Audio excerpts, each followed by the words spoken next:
Olá, sejam muito bem-vindos ao Mais um Urbanidades, o podcast sobre o urbano brasileiro. Eu sou João Freitas, o seu anfitrião, e estou hoje na companhia da Isis Fernandes. Tudo bem, Isis? Seja muito bem-vinda. Oi, João, tudo bom?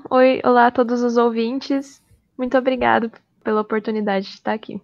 E estamos hoje aqui recebendo a Tainá Bittencourt, que é doutoranda em Engenharia de Transportes, e a professora Mariana Gianotti, que é professora doutora da Poli, e ambas são do SEM. Seja muito bem-vinda, Tainá. Olá a todas e todos. Obrigado pelo convite, João, Isis, um prazer estar aqui com vocês. Professora Mariana, muito obrigado também por ter aceitado o nosso convite. Muitíssimo obrigada pela oportunidade.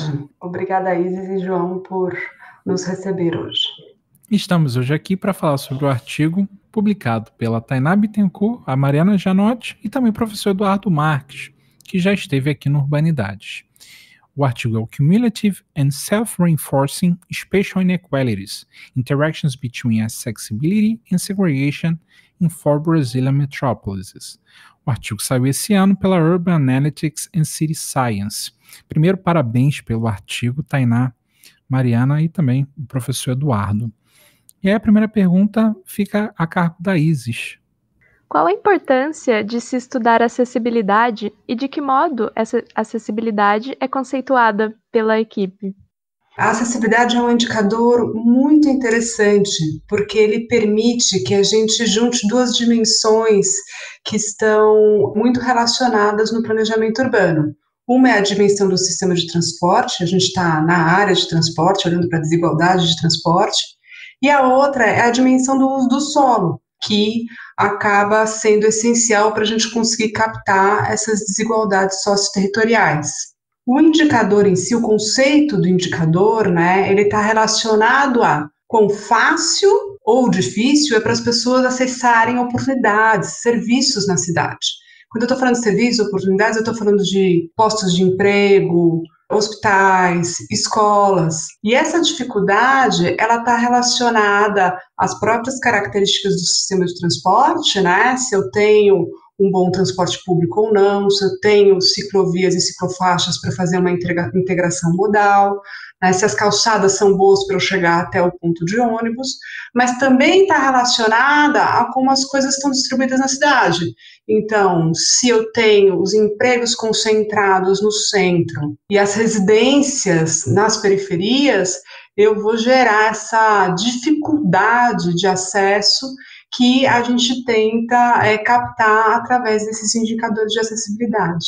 Acho que eu só complementaria que acho que uma coisa importante nesses dois conceitos que a Mariana falou, de uso do solo e também de sistemas de transporte, é essa retroalimentação entre esses dois elementos, Enquanto a distância espacial provocada por essa uso e ocupação do solo, pela distribuição espacial das pessoas e atividades no espaço, ela vai demandar a existência, a realização de deslocamentos na cidade, vai colocar pressão sobre os sistemas de transporte, na mesma medida que esses sistemas, linhas de metrô, de ônibus, vão criar vantagens e desvantagens locacionais na cidade e que vão influenciar como que as pessoas e como que as atividades se distribuem. Então, uma coisa muito legal da acessibilidade é que ela permite a gente olhar para essa retroalimentação entre a ocupação do solo, entre a estrutura urbana em si e os sistemas de transporte. Imagine que você está na sua casa e você vai usar o transporte público, qual o número de empregos, ou o número de escolas, ou enfim, o número de oportunidades que você consegue alcançar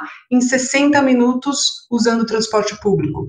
Aí a gente pode mudar o modo, em 60 minutos usando o carro.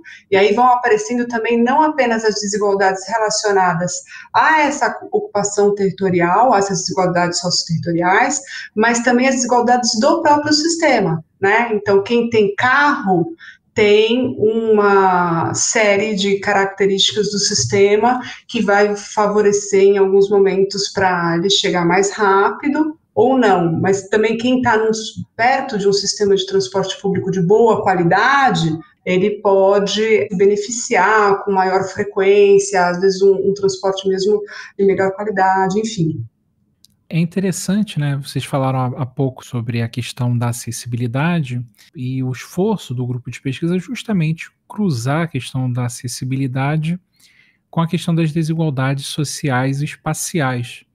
E a pergunta que eu faço é: como que essas desigualdades sociais e espaciais interferem no acesso às oportunidades de trabalho, né, mas também ao acesso a serviços, como vocês pontuaram, por meio do transporte público? E complementando essa pergunta, por que que o acesso às oportunidades de trabalho seria um bom indicativo para analisarmos a questão da desigualdade social? Então vamos lá. Com relação à acessibilidade ao trabalho, né? Por que que ele é um bom indicativo? Bom, primeiro porque o trabalho é uma atividade, digamos assim, mandatória, né? Então as pessoas precisam ir trabalhar e aí, portanto, acaba sendo um indicador que capta algo que gera viagens que é comum na população. Mas a questão da relação, né, desse acesso às oportunidades com essas desigualdades socioespaciais acontece muito justamente por aquele ponto que a Tainá levantou anteriormente, por essa relação dinâmica, né, entre como as pessoas vão ocupar essa cidade, né, e o que são esses serviços que vão estar disponíveis a depender de onde elas morarem. Então, por exemplo, na hora que a gente está pensando numa infraestrutura de transportes, né, e vamos supor que a gente imagine, então, que a gente quer melhorar, né, as condições de transporte para as pessoas que estão morando mais longe, na periferia. Então, a gente quer estender o metrô, estender o trem, só que toda vez que a gente faz um avanço no próprio sistema de transporte, isso acaba gerando, no entorno, por exemplo, das estações, tem um fenômeno que ainda também está em estudo, mas que a teoria aponta, que é a gentrificação. Então, eu melhoro as condições de acesso, mas com isso é uma valorização do entorno dessas estações, o que acaba, de certa forma, expulsando as pessoas que estavam morando ali e sendo ocupadas por pessoas de renda um pouco mais alta. Então, esses processos, né, acabam, na verdade, indicando como o transporte, a depender de como você organizar ele, ao invés dele ajudar a diminuir as desigualdades, ele vai acabar reforçando essas desigualdades já pré-existentes.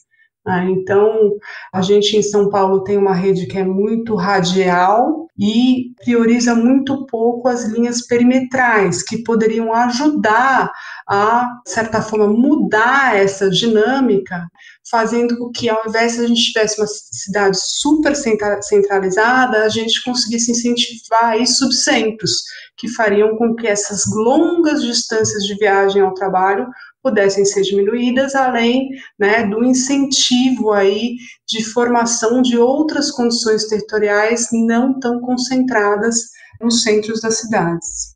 Diversos estudos mapeiam a acessibilidade a postos de educação, a saúde, a lazer, né, como a Mariana comentou na primeira pergunta. A importância do trabalho também vem como uma proxy para outras coisas, né? Onde você tem normalmente concentração de trabalho são locais mais dinâmicos, onde você tem mais oferta de serviços, de lojas, de lugares para fazer outras atividades que não só o trabalho, né? Então, também é importante medir trabalho, mas também o trabalho entra como uma proxy da dinâmica urbana mesmo, né? Do que acontece nesses centros, onde você tem concentração de muitos serviços e postos de emprego, trabalho, enfim. E uma outra questão é que também diversos estudos, eles linkaram já a falta de acessibilidade e deslocamentos mais longos e custosos para esses centros de concentração de trabalho, também com dificuldades para chegar ao mercado de trabalho. Obviamente que tem diversos obstáculos a você participar do mercado formal ou de você ter acesso ao trabalho, mas o acesso físico a esse trabalho é um fator importante que a gente tenta destacar nesse estudo, né, e que os estudos de acessibilidade destacam em geral. Então, a falta de acessibilidade física ao trabalho, aqui ao transporte público, então ele pode aumentar a precariedade do trabalho, pode aumentar a insegurança no trabalho e pode ajudar, né, contribuir à formação desses espaços de pobreza, né. Então a gente linka principalmente com a acessibilidade, a baixa acessibilidade das classes mais baixas da cidade, que estão principalmente na periferia, porque acabam sempre perdendo a competição desigual, né, por esse solo urbanizado, pelos terrenos da cidade perto das áreas centrais, perto das atividades. Então, essa segregação involuntária, né, ou forçada, melhor dizendo, das classes trabalhadoras, as classes mais baixas, acabam fazendo com que elas morem na periferia e tenham um baixo acesso físico aos empregos e e que esse tempo gasto no deslocamento, que também pode ser relacionado a essa baixa acessibilidade, faz com que essas pessoas tenham menos tempo para se dedicar a outras funções que não trabalham, atividades de lazer, ou que possam contribuir para a sua vida em outras medidas que não são só também o trabalho. Em contrapartida, a gente vê que as elites, as classes mais altas, elas podem se autossegregar, né, podem escolher se segregar na cidade, junto com os serviços que são os serviços e também os modos de transporte que são mais interessantes para eles, né? Então, a gente vê uma concentração das classes mais altas perto do centro das cidades, aqui em São Paulo na região sudoeste, né? Mas em cada uma das cidades isso se configura de uma maneira diferente, mas também em áreas periféricas, por exemplo, né? Em áreas mais distantes do centro, melhor dizendo, mas que acabam usando transporte individual e acabam não demandando ou não dependendo do transporte público.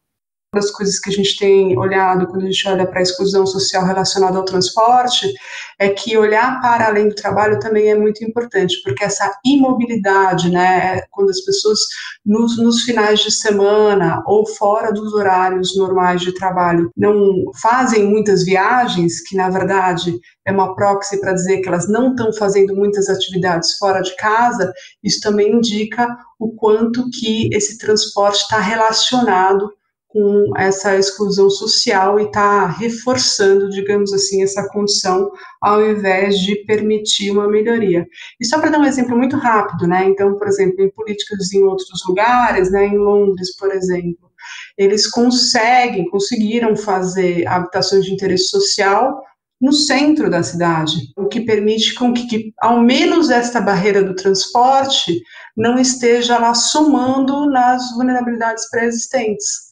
Então, enfim, mas aqui, comparar Londres com São Paulo é super difícil, né? Ainda mais pensando que a quantidade de pessoas nessa condição mais precária aqui em São Paulo é muito maior e que não seria tão simples assim trazê-las para o centro, né? Tem inclusive um trabalho que vocês citam no artigo que me foi bastante útil na tese, que é do Rafael Pereira, que ele olha justamente para o caso do Rio de Janeiro e compara dados, se não me engano, de 2014 e depois de 2017, né? Antes e depois das obras de mobilidade urbana, né? Principalmente as vias expressas que estavam sendo construídas. E aí ele faz uma análise muito interessante dos dados que mostra que até para a população mais pobre as obras resultam numa pequena melhora, mas resultam numa melhora ainda maior para a população mais rica, né? Então, ao invés de diminuir aquele gap que separava essas duas classes, aquelas obras de intervenção no trânsito aumentavam esse fosso que separava essas classes sociais. Acho que é muito interessante esse trabalho realmente do Rafael Pereira, que veio fruto da sua tese de doutorado, né, que ele defendeu acho que alguns anos atrás. Mas o que é muito interessante é a gente pensar nessas políticas, né, como reduzir a desigualdade de acessibilidade, as desigualdades sociais relacionadas ao transporte.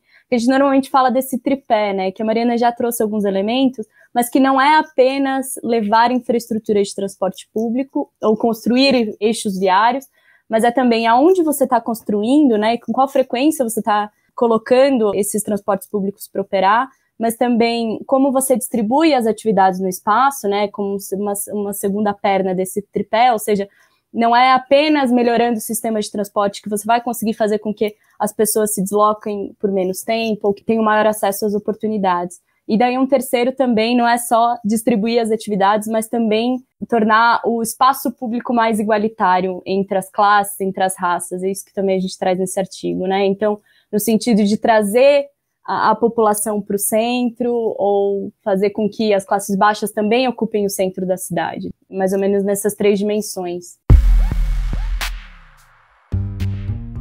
Você sabia que Urbanidades é apenas uma das iniciativas do Urban Data Brasil? Para acompanhar notícias sobre o cenário urbano brasileiro e receber divulgações de atividades acadêmicas, acesse a nossa página no Facebook, Urban Data Brasil, o banco de dados bibliográfico sobre o Brasil urbano. E se você está gostando desse episódio, não se esqueça de compartilhar. O Urbanidades está em todos os agregadores de podcast. Estamos também no Instagram e no Twitter. Confira o endereço para as nossas páginas na descrição do episódio. Agora voltando para a entrevista. Um ponto muito interessante é como que vocês conseguiram nesse artigo combinar diferentes abordagens metodológicas para aferir essas desigualdades. E eu queria, se possível, que vocês contassem um pouco sobre como vocês chegaram nesse desenho metodológico que é multidimensional e bastante sofisticado. A gente vai tendo um acúmulo também dos trabalhos anteriores, das dificuldades, etc. Qual métrica que dá certo, qual métrica que não dá certo, mas em parte tem um esforço gigante, em especial aí da Tainá, desse exercício empírico, né? Porque trabalhar com indicador e com evidências empíricas, dados, etc., não é trivial de fato. E aí, uma das dificuldades, que eu acho que é um dos desafios que a gente ainda tem que investir muito essa questão de comparar as cidades, né? Porque se você parar para pensar, você tem cidade que é litorânea e que aí, portanto, digamos assim, esse centro vai estar deslocado para próximo da costa, e se tem cidades aí que não são litorâneas. Você tem cidades com tamanhos diferentes e você tem cidades com geografias diferentes, né? Então, o Rio de Janeiro, por exemplo, tem uma topografia toda singular e própria do Rio de Janeiro, que também gera condições específicas com relação aos deslocamentos. Então, digamos assim, o estado da arte, né, em acessibilidade, existem uma série de métricas. A gente até na primeira versão desse artigo, quando foi submetido, a gente usou uma outra métrica, que existe uma crítica nessa outra métrica que eu gosto bastante, que é uma métrica mais simples para comunicar, mas existe uma crítica que ela não consegue captar também uma questão que a gente chama de competição, né? Porque se eu meço só o número de empregos que uma pessoa consegue alcançar a partir da residência dela, da origem dela, e se eu não considerar que vão ter várias pessoas acessando esses mesmos serviços ou esses mesmos postos de emprego, né, de certa forma eu não estou captando isso que eles chamam dessa competição pelo serviço. E como a gente estava fazendo estudo de comparabilidade, né, isso foi uma das coisas que eles pediram e a gente, enfim, fez um salto para adotar uma métrica um pouco mais robusta. Mas, para além disso, né, tem as métricas de segregação. E aí vou passar a bola para a Tainá falar um pouquinho também, porque eu acho que esse também foi uma das grandes cerejas do bolo, digamos assim, desse artigo, ao conseguir combinar, né, as métricas de acessibilidade com as de segregação para enxergar para além do que a gente usualmente olha, né, que é olhar também para as classes, mas também para as raças. Eu acho que um primeiro ponto de partida para falar dessa metodologia é que, como a gente mesmo falou aqui do conceito de acessibilidade, que envolve diferentes elementos, é que qualquer estudo que se proponha a analisar o espaço urbano, analisar acessibilidade, transporte, assim por diante, ele é, por si só, né, é multidimensional. Então, a gente está combinando questões sociais, a gente está combinando questões intrinsecamente espaciais, a gente está combinando questões intrinsecamente de rede de transporte público. E para cada um dessas dimensões são metodologias diferentes que são abordadas, né? E sempre tentando, de alguma forma, olhar para essa comparabilidade. Como é que a gente compara cidades tão diferentes? Então, em um primeiro aspecto no social, né, um primeiro passo foi analisar por grupos sociais ao invés de renda, que é o que normalmente se usa, né, em geral, né, que seria um indicador mais simples. Mas o que a gente vê é que só a renda não explica todo a posição social dos indivíduos, né? E, além disso, o poder de compra em uma cidade como São Paulo é diferente do poder de compra em uma cidade como Curitiba, por exemplo, ou uma cidade do interior do estado de São Paulo. Então, esse é um primeiro aspecto, como determinar os grupos sociais, e daí também não só renda ou classe social, mas também raça, já que a sociedade brasileira e as cidades brasileiras, consequentemente, tem uma estrutura que é bastante dependente dessas duas classificações, né, dessas duas categorias sociais, né, classe e raça. Uma segunda dimensão, a dimensão espacial, então, como articular essas diferentes geografias, né, essa cidade litorânea e com vários morros do Rio de Janeiro, ou a mega cidade, né, de 12 milhões de habitantes quase, como São Paulo, ou Curitiba também, que tem uma estrutura parecida com São Paulo, mas é muito menor, Fortaleza, que também é uma cidade litorânea. Então, como articular essas diferentes geografias e escalas urbanas, e um terceiro aspecto é como articular a rede de transporte aí, que envolve frequência, envolve diferentes modos de transporte, né? Em Curitiba você tem só ônibus, em Fortaleza você tem 2 linhas de metrô, uma de VLT, no Rio de Janeiro você tem também trem, metrô, BRT, em São Paulo você tem uma combinação de diferentes sistemas que tem configurações diferentes de capacidade e de velocidade, isso tudo tem que ser considerado. A nossa abordagem metodológica, ela tentou olhar para tudo isso e tentar fazer caixinhas quase, né, de primeiro olhar para a sociedade, como que a gente classifica a sociedade, depois olhar para o espaço urbano, como que a gente pode diferenciar esse espaço urbano, depois olhar para o transporte público, a partir disso construir uma ideia de como a diferenciação espacial entre os grupos, né, como que os grupos estão na cidade, que é o que a gente chama de segregação. Então, a segregação ela pode ser, como eu falei, tanto voluntária, que a gente fala da segregação das elites, que auto-segregam nos centros da cidade, porque tem condições para tal, né, condições financeiras para tal, e essa segregação involuntária ou forçada das populações mais pobres, que para eles sobra, né, ocupar os espaços mais distantes do centro, ou nos morros, né, no caso do Rio de Janeiro, que é um outro padrão de segregação, que a gente fala da microsegregação também, além da macrosegregação de centro e periferias, mas também essa microsegregação dos centros da cidade. Então, acho que foi basicamente nesse sentido. A gente pega um pouco de sensoriamento remoto, a gente pega um pouco de indicadores de segregação, a gente pega um pouco de indicadores de acessibilidade, mas tudo isso para tentar construir um entendimento global, né, sobre a sociedade, sobre o espaço e sobre os transportes. Tem uma coisa super interessante, né? Porque é uma, digamos assim, uma jabuticaba no bom sentido, a gente fazer essas métricas de desigualdade e olhar para classes. E essa jabuticaba vem aí da interação, e eu acho que é uma das grandes virtudes de estar no SEM, né? Porque foi justamente num projeto, que é um projeto anterior, que precedeu esse artigo, que foi com o pessoal da University College London, em que o professor Eduardo era o coordenador do projeto, e a gente estava discutindo, né, como é que a gente ia medir em Londres, medir em São Paulo, em Londres não tinha o dado de renda na mão para a gente trabalhar, e aí a gente começou a fazer vários mapas, várias análises, e aí o professor Eduardo falou assim, não, mas espera, a renda é muito simples para representar as classes, né? Existe já métrica ou, enfim, metodologia melhor para lidar com isso. E aí a gente mergulhou nessa história dos grupos socioocupacionais, né, nos métodos que existiam e etc, para poder incorporar. Então, se você buscar nos trabalhos que medem desigualdade e acessibilidade, essa questão da classe, eu diria que tem muito aí essa coisa boa de estar no SEM, um grupo interdisciplinar, onde a gente consegue que vários olhares vão ajudando a gente a deixar as metodologias mais robustas.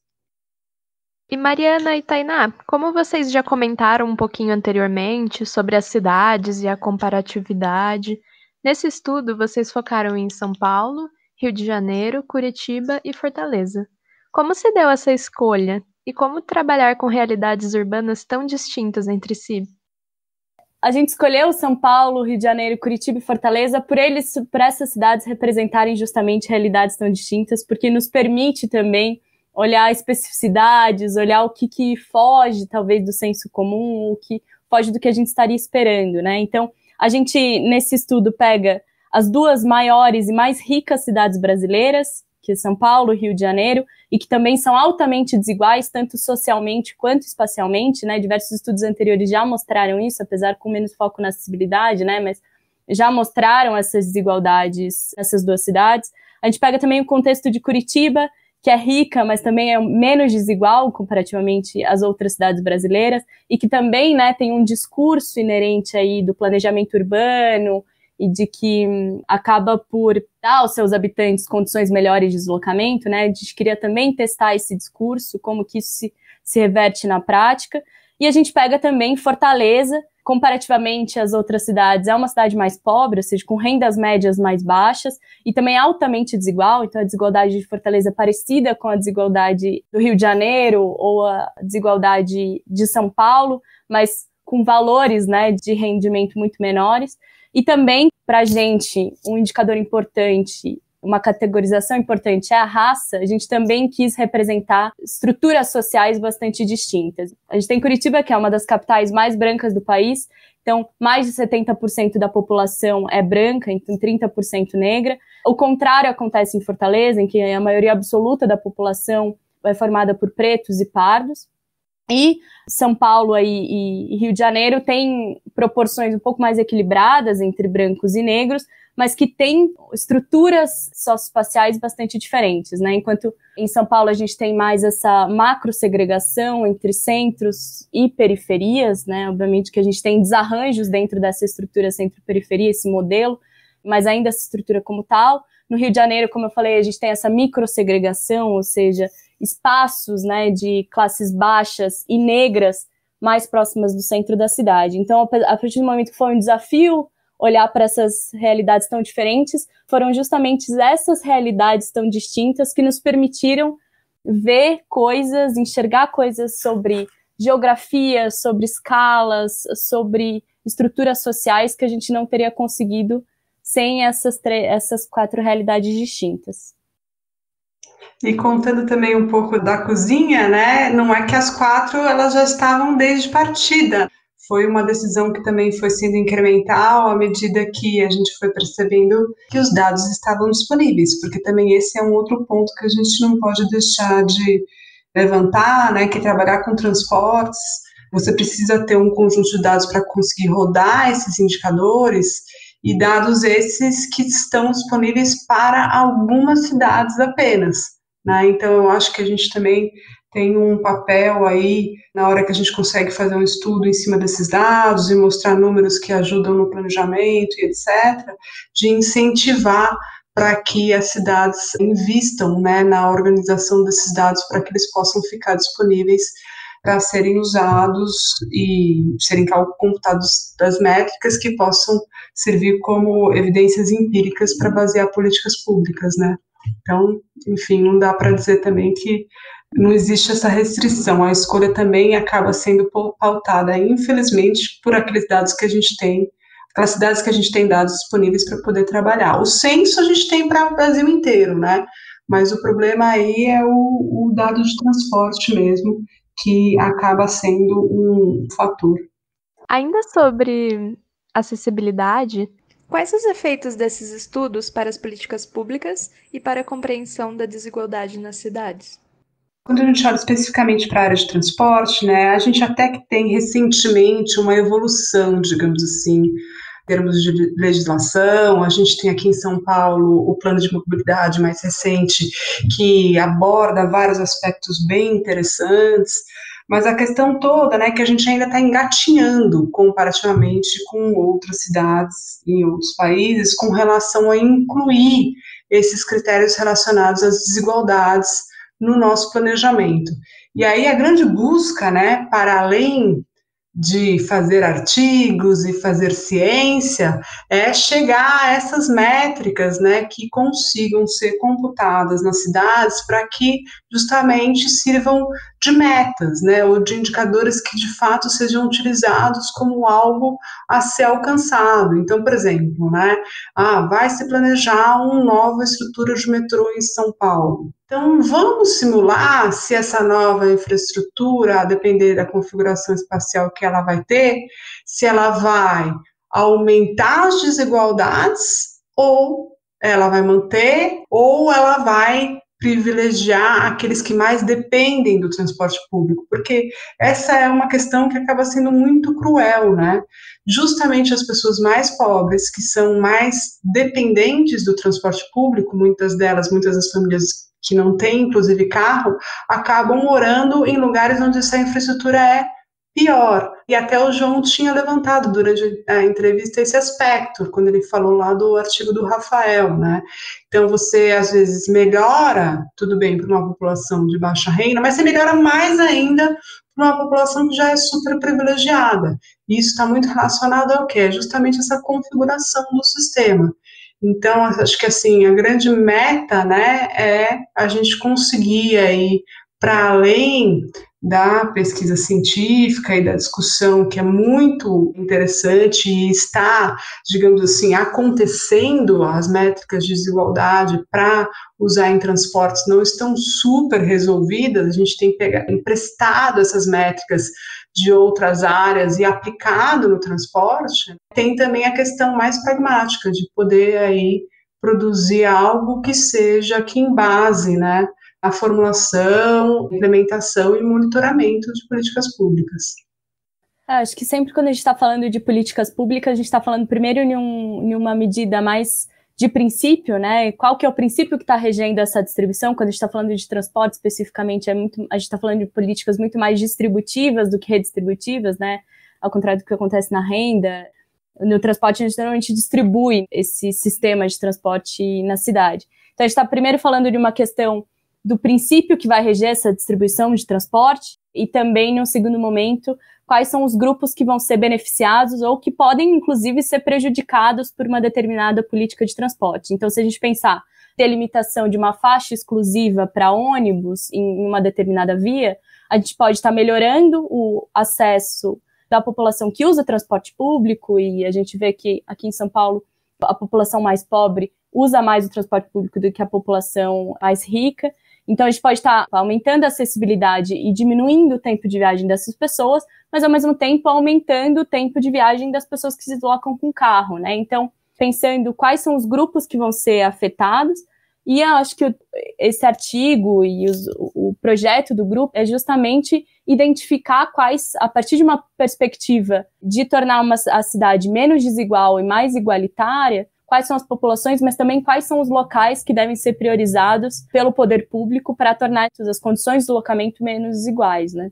Então, onde colocar uma nova linha de ônibus, como a Mariana comentou, onde aumentar a frequência, onde colocar mais ônibus circulando e assim por diante.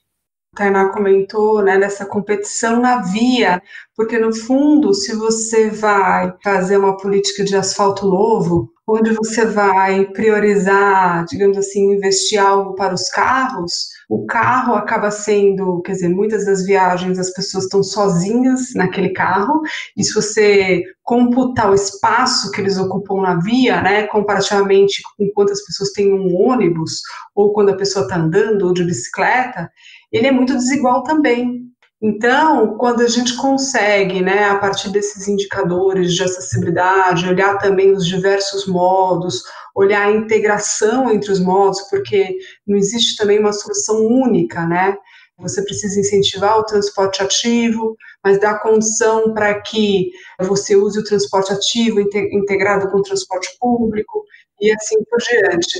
E nessa disputa do espaço viário, acaba que você também gera externalidades que são impactantes para quem vive na cidade, né? A gente teve aí o que aconteceu aí com a Marina, ela foi atropelada, né? Então, uma pessoa que escolhia usar a bicicleta, né, justamente por compreender a necessidade do quanto que a gente precisa investir para essa cidade ficar mais humanitária, e foi justamente uma vítima aí dessa própria fidelidade que ela tinha, né? Ela era uma pessoa que não só pesquisava a questão das desigualdades de gênero, a questão da bicicleta, etc., mas ela no dia a dia praticava isso, né? Então acaba gerando uma cidade bem desumana, onde você tem muito problema dos conflitos, né, de carro com bicicleta, com moto, com pedestre, enfim, que gera externalidades aí que, na minha opinião, são imensuráveis, né, as vidas que a gente perde aí pelo fato da gente não cuidar bem, ou, enfim, dos princípios que a gente utiliza, né, ou que a gente adota nas políticas públicas, na verdade, estarem reforçando essa cidade como ela está hoje. Foi ótimo, Mariana, você ter falado da Marina, né? O próprio Urban Data se manifestou nas redes sociais, mas a gente faz aqui também, aproveita, já que você tocou no ponto, de prestarmos as nossas condolências aos amigos e familiares da Marina. Certamente uma vida que foi ceifada de forma desnecessária, e num contexto de algo que ela era tão ativa, né, sobre essa questão. da humanização do trânsito. Então foi muito bom você ter tocado nesse ponto. Eu queria falar que a Marina ela participou do nosso grupo de pesquisa, ela era uma cientista brilhante, uma pesquisadora comprometida, uma ativista por cidades mais humanas, por cidades mais igualitárias, e aqui a gente está falando bastante de classe e raça. O foco da Marina eram justamente as mulheres, que é também uma dimensão que a gente não abordou nesse estudo, mas que é uma dimensão muito clara quando a gente vai analisar as desigualdades do deslocamento nas cidades. Então, enfim, a Marina continua nas nossas pesquisas e vai continuar aí na nossa luta por cidades mais justas, mais humanas e mais igualitárias. Eu queria pegar o gancho da fala da Tainá. A Tainá comentou, né, que a questão do gênero não é ponderada na pesquisa de vocês, mas vocês já conseguem fazer algo brilhante ao trazer a questão da classe para análise, né? Que mesmo dentro das classes sociais, os brancos acabam tendo um acesso ainda um pouco melhor do que os negros que estejam na mesma classe social. Eu imagino que vocês já esperavam que isso fosse aparecer nos resultados, mas a pergunta que eu faço é: qual o impacto disso para esse debate que tem ganhado mais força cada dia mais, de mostrar como a cidade é também um espaço racista, um espaço de segregação, não só de classe, mas também racial? João, a gente esperava uma desigualdade entre brancos e negros, mas a gente não esperava que isso fosse tão evidente e nos números ou na magnitude que a gente encontrou, assim. Acho que os números, eles deixam claro que olhar só para a classe ou olhar só para a renda nas cidades não é suficiente, especialmente quando a gente está falando das cidades brasileiras, em que a democracia racial não existe no nosso contexto, e as cidades também não existe democracia espacial entre as raças. O que a gente vê é que classes altas têm acessibilidade maior do que classes médias, que por sua vez têm acessibilidade maior do que as classes baixas, mas isso também se desarranja quando a gente olha para a raça como mais um elemento dentro dessa estrutura social. A gente vê que os negros de classe alta, por exemplo, têm um nível de acesso ao trabalho por transporte público mais parecido do que os brancos da classe média, do que os brancos da sua mesma classe, da classe alta. Então, nas cidades ainda que tem menos proporção de negros, que são São Paulo e Curitiba, por exemplo, essa diferença entre brancos e negros é ainda mais clara. Então, quando a gente coloca nos gráficos, eu acho que é bem interessante olhar os gráficos que a gente coloca nesse artigo, é que os brancos têm acessibilidade muito alta, os brancos da classe alta, muito maior do que qualquer outra classe e qualquer outra raça. E daí a gente tem uma queda muito brusca da classe alta branca para a classe alta negra, a gente tem uma recuperação da acessibilidade quando a gente olha para a classe média branca, a gente tem uma queda de novo da acessibilidade quando a gente olha para a classe média negra e assim por diante. Então, acho que fica muito claro que as cidades não só são desiguais em termos econômicos, mas também em termos raciais.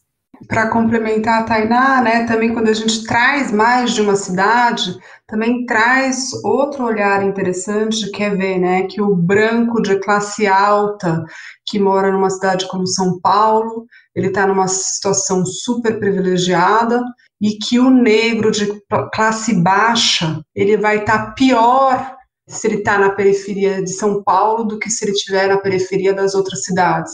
E aí tem vários fatores que estão relacionados, dentre eles a própria diferença dos tamanhos da cidade, as condições do sistema de transporte e etc., mas essa comparação acaba trazendo também uma riqueza muito grande para a gente poder olhar os diferentes efeitos nas diferentes condições e diferentes cidades e ampliar um pouco esse escopo e para conseguir pensar de uma forma mais ampla aí quando a gente for discutir políticas públicas.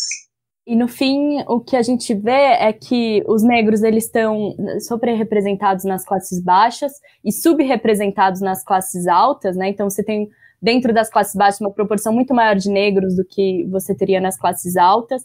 A gente vê também desigualdade de renda dentro da própria classe, então os negros da classe alta têm rendimentos muito inferiores do que os brancos da classe alta. E isso também se manifesta no espaço urbano. A gente vê que os negros, eles moram em áreas mais periféricas e com menos acesso aos serviços de transporte público e mais distantes das oportunidades do que os brancos da sua mesma classe. Então, a gente vê uma desigualdade racial aí dentro dos próprios grupos, em termos populacionais, mas também em termos de renda e também em termos espaciais.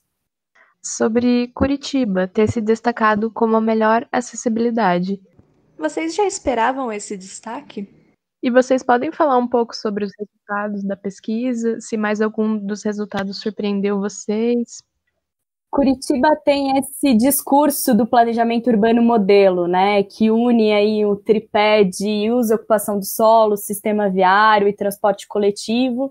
Então, não foi uma surpresa que a acessibilidade fosse em alguns níveis um pouco melhor em Curitiba do que nas outras cidades, mas o que a gente vê também é que, confirmando os achados de pesquisas anteriores, é que Curitiba também é bastante desigual, né, enquanto você tem dentro da classe alta que os brancos têm acessibilidade cerca de 60% maior do que os negros. Essa diferença entre brancos e negros é um pouco menor dentro das classes baixas, mas ainda assim os brancos das classes populares têm acessibilidade 10% mais ou menos maior do que os negros das classes baixas, isso em número de Curitiba. Então, apesar de ter níveis médios de acessibilidade maiores, a gente ainda vê uma desigualdade de classe e raça bastante evidente. E acho que o que é importante falar é que, em geral, cidades menores têm acessibilidade maior do que cidades maiores. E daí a gente está falando aí dentro das 4 cidades que a gente analisou, Curitiba e Fortaleza, em geral, têm níveis de acessibilidade maior do que São Paulo e Rio de Janeiro. Também, né, relacionado aí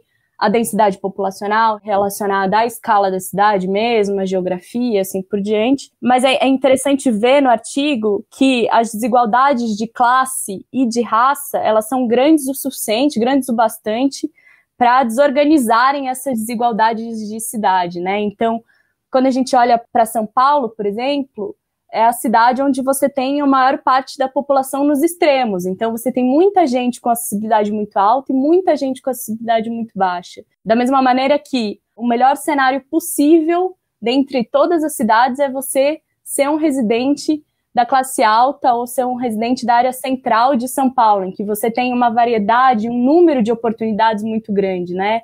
Muito mais alto do que qualquer outra cidade brasileira. Ao mesmo tempo, o pior cenário, né, é você ser um residente de uma área periférica de uma grande cidade, no Rio de Janeiro ou de São Paulo, por exemplo, em que as distâncias são muito maiores, né, para você chegar ao trabalho, para você ter acesso à oportunidade de trabalho.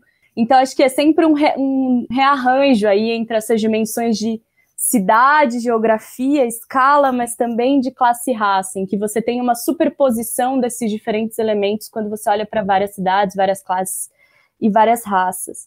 Acho que o que mostra também o artigo, quando a gente olha para Curitiba, um artigo recente que está para ser publicado ainda esse ano, eu analisei principalmente aí a distribuição de recursos públicos em infraestrutura em Curitiba, já que esse foi o foco da pergunta.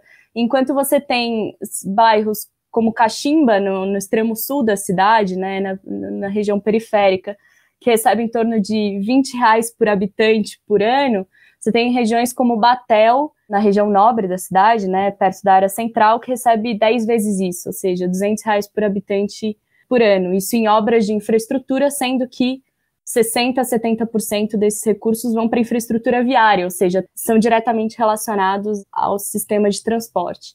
Então, apesar de, sim, de modo geral, as cidades menores, daí principalmente Curitiba, que já tem uma tradição de planejamento urbano e de transportes, terem níveis médios de acessibilidade maiores, isso desarranja um pouco quando a gente está olhando para diferentes classes e raças. E aí, para a gente fechar a nossa conversa, eu queria ouvir um pouco das perspectivas para o futuro do grupo, quais são os próximos passos desse projeto de pesquisa, que é composto também por outras pessoas, né? Acho que vários caminhos aí, né? Um primeiro é avançar nessa identificação das desigualdades e de como que as políticas públicas podem reduzir, né, ou de alguma forma aumentar essas desigualdades. E acho que de um outro aspecto é que nem tudo cabe nesses aspectos que a gente abordou aqui e nesses temas que a gente aborda no artigo, né? tem diversas outras dimensões que estruturam as desigualdades sociais relacionadas ao transporte, quanto à questão de gênero, quanto à questão de idade, e que não cabem aqui, até porque envolvem outros aspectos de decisões familiares, de papéis sociais, por exemplo, entre homens e mulheres, entre essas desigualdades de deslocamento entre crianças, adolescentes, adultos, idosos, assim por diante.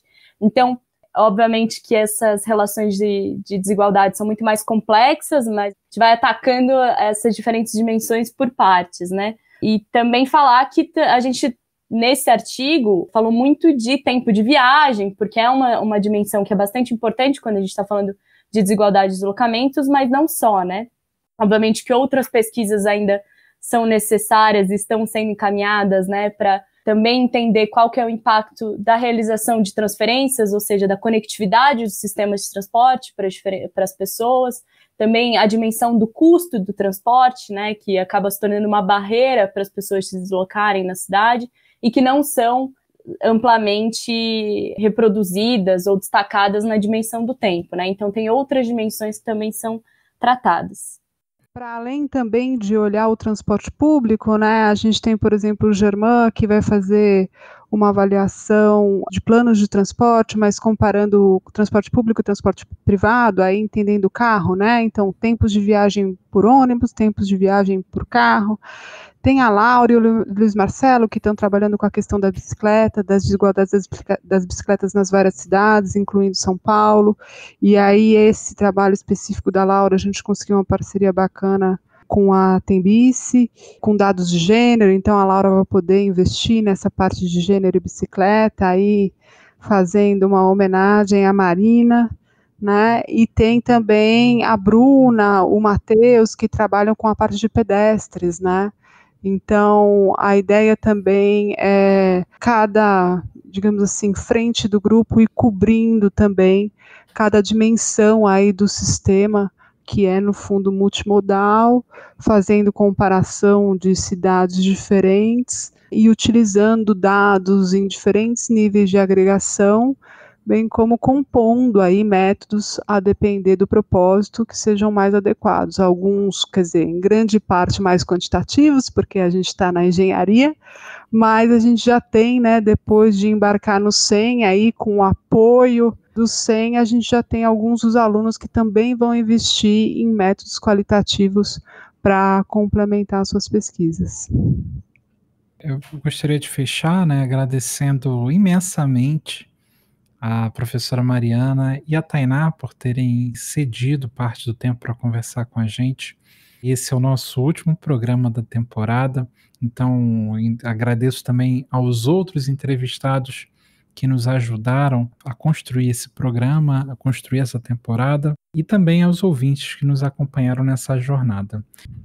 Muitíssimo obrigada, João. Não tenho nem como agradecer. Para mim, é mais do que uma entrevista, é um exercício de sair da bolha acadêmica e, enfim, seguir para tirar os resultados dos artigos científicos que ficam circulando na comunidade restrita, que é a acadêmica, e tentar fazer chegar um pouquinho disso na ponta, né, que eu acho que é uma missão que a ciência tem cada vez mais aí, é romper essa bolha, e apesar da dificuldade, né, que é mais fácil dar aula, entrar numa sala de aula para falar com os alunos, escrever um belo artigo, etc., mas enfim, é uma missão e vocês tornaram essa missão bem tranquila. Então agradeço aí, João e Isis, pela super receptividade, enfim, super calorosos, ajudaram bastante.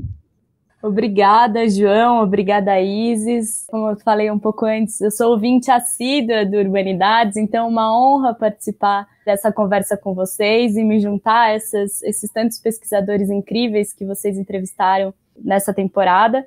Então, enfim, sempre disponível aí para debater, para discutir caminhos e acessos nas cidades. Esse episódio foi editado por Juliana Oliveira.